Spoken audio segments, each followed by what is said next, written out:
U.S. naval blockade in full effect for an Iranian ports situation that is going to crush their economy.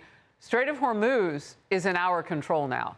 U.S. Central Command just warned the blockade applies to all vessel traffic, regardless of the flag of the country they're from. Any vessel entering or departing the blockaded area without authorization is subject to interception, diversion, and capture. That's a quote. And the president has said turning up the heat is the answer to the radical Islamic regime after it rejected the U.S. peace proposal over the weekend. Some key sticking points now include Iran's nuclear program. Remember, we expect them to turn over the uranium. They cannot have a weapon. And the full opening of Hormuz for oil ships to flow freely to supply countries around the globe. I'm Harris Faulkner. You are in the Faulkner Focus. We're tracking the U.S. blockade and control over the Strait of Hormuz. What you're looking at right now is a live look of ship movement on a map that we're using to track it. Iran says it will respond to the U.S. blockade by attacking ports of all of its neighbors. So we're back to them hitting the people who at least were neutral, if not their friends. Here's President Trump. Their military is destroyed. Their whole Navy is underwater, you know that. 158 ships are gone. Their Navy's gone. Most of their mine droppers are gone. I think Iran is in very bad shape. I think they're very desperate. Next, Senate Intelligence Chairman Tom Cotton here. I think the president has bent over backwards now, going back 9 years, trying to allow Iran to take very simple, very easy steps of turning over their nuclear materials, shutting down their nuclear infrastructure, stopping their support for terrorism. These are not onerous demands. These are something we expect from any civilized nation. Right. And the president's going to continue to try to find a way to meet those demands, but he's going to keep the military and economic pressure on Iran until they do. And now we hear from General Jack Keane. First of all, I think the timing is exquisite here in terms of what's actually taken place. The Iranians kind of surprised me a little bit.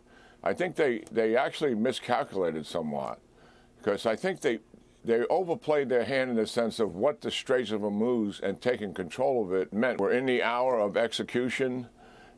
Ships are coming on a channel that CENTCOM is demanding them to talk to on, and they will control their transit on that channel and tell them where to go and what to do. We are in the hour of execution from the general, and you heard what that means for Iran. We're in control of that strait right now. Now, we do have to watch out for what the president just talked about. He mentioned, you heard him, he said that Iran is laying mines. And so if their intention is to try to blow up these ships out there, we're going to be out there mine sweeping as well. We'll get into more of that. Congressman Mike Lawler, member of the House Foreign Affairs Committee, will be in focus coming up. I want to first go to Fox team coverage on the showdown over the strait. Former Army Special Ops Intelligence Analyst Brett Velicovich is also on deck. And senior national correspondent Rich Edson is at the White House. Rich, we start with you. Good morning, Harris. Well, this conflict is now in its next phase. The United States announcing a blockade of the Strait of Hormuz, an attempt to shut off Iranian trade. The president just posted, quote, warning. If any of these ships come anywhere close to our blockade, they will be immediately eliminated using the same system of kill that we are using against the drug dealers on boats at sea. It is quick and brutal. The president says he is indifferent to whether Iran wants to continue to talk. I don't care if they come back or not. If they don't come back, I'm fine. Their military is gone. Their missiles are largely depleted. The manufacturing capability for missiles and drones is largely defeated. We've been very nice. We haven't ripped down too many bridges. We did one only because they broke their word. The president is facing opposition on his Iran operation from some conservatives, but overwhelmingly from Democrats, who are now criticizing the newly initiated blockade. I don't understand how blockading the strait is going to somehow push the Iranians into opening it. I don't get the connection there. Asian countries right now, they're shutting down their economies one day a week. And the president has said the U.S. military will work with allies to block traffic in the Strait.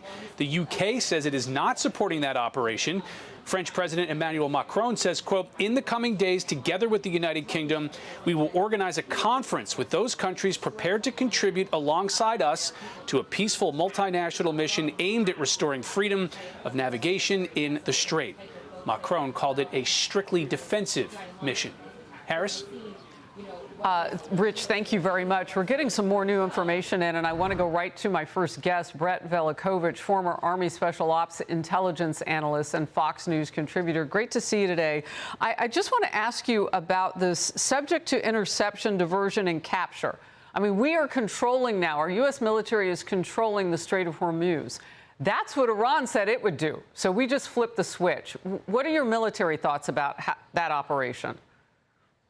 Well, exactly. And that new operation is really meant to send a global message that America is the one who guarantees freedom of navigation, not Iran, not militias, not anyone else. And when that principle is challenged, we enforce it. It's no longer just talk. And when the president ordered this, blockade, it isn't a blockade in the old school sense with battleships lined up. It's a modern, layered maritime control operation led by the U.S. Navy under U.S. Central Command. You're talking destroyers, cruisers, carrier strike groups, submarines, surveillance aircraft, drones, all working together to dominate that waterway. And then when you add in minesweepers clearing Iranian mines, you've got total control of the environment, surface, subsurface, and air. And execution-wise, the mission is simple but powerful. Control who moves, how they move, and whether they move at all. The Navy is going to identify and track, and if necessary, interdict vessels attempting to pay Iran or violate sanctions. That doesn't mean firing first. It means overwhelming presence backed by the ability to act instantly. And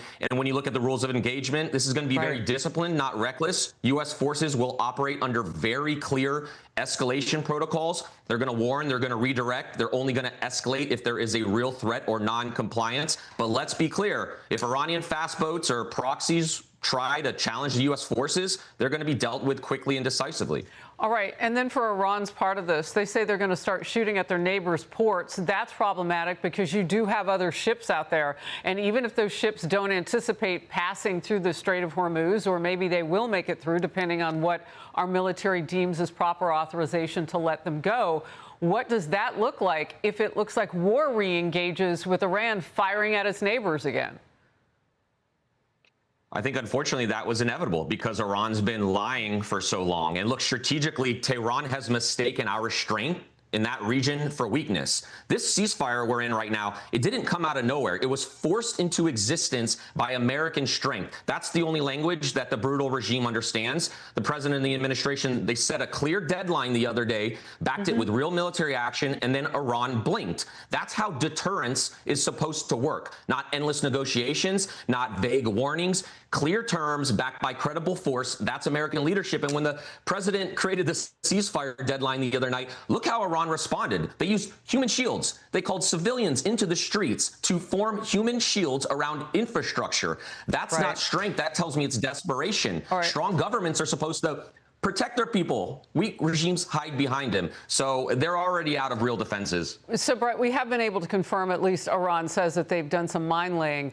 We have to go out there and sweep that either way. Either they're bluffing or they're not. We have to make sure that whatever is in the Strait of Hormuz is safe. Quickly on that, and I want to get to the next. Well, absolutely. I think that's one of the mysteries, is how long it's going to take to clear those mines. The fact is, this ceasefire is not the end game. It's a leverage point. The danger now is complacency. The worst thing we can do is now that we've gained this leverage and removed a lot of these mines, and we continue to work on that blockade, we can't pretend that the job is done. Now is not the time to let up. So I hope we keep going. Yeah, well, we haven't moved our military forces anywhere. The Wall Street, they're still parked out there. The Wall Street Journal editorial board's new piece is titled "Trump Blockades the Blockaders in Iran." And here's part of that. The regime will also have to consider the possibility of U.S. airstrikes to destroy its oil export infrastructure at Karg Island. This was unlikely while U.S. policy was to keep Iran's oil flowing. Now it seems possible, especially if Trump finds the blockade too slow-moving as a policy tool. Over weeks and months of a blockade, that would strangle the regime's revenue, but the president may want results at the negotiating table sooner than that. Your thoughts on it?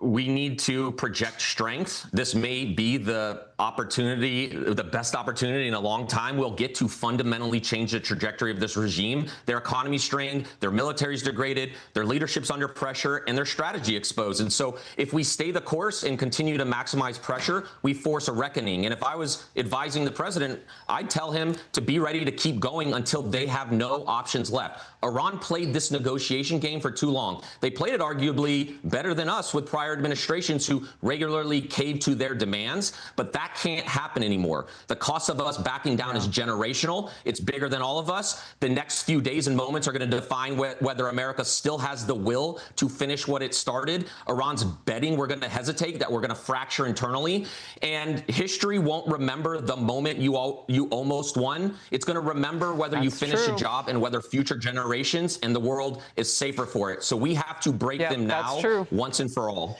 Yeah, absolutely. You talk about those 47 to 50 years that we basically capitulated with pallets of cash from one particular president and others trying to do deals that just were not solvent.